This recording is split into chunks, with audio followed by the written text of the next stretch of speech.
it's Rena with another mini tutorial. I want to show you how you can take the content from an old planner and put it into your new planner and have it so that the hyperlinks will still work. So just make sure that you've got your two planner, your old planner and your new planner open side by side. So what you're going to do is, let's say I want to transfer this page into my new planner, for example, on this page.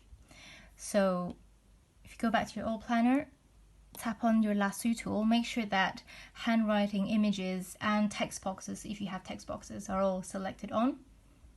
And then just draw around all of your handwriting and images.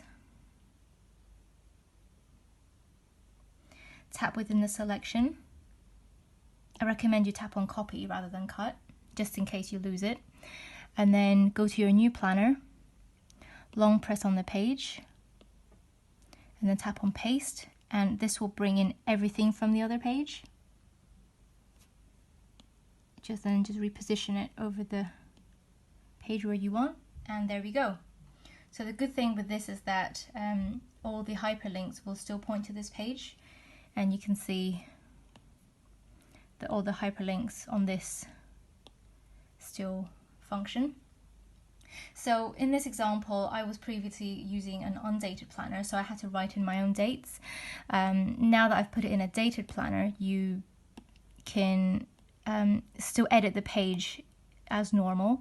So, you know, you could just delete these dates that you previously wrote in. Yeah, you get the idea.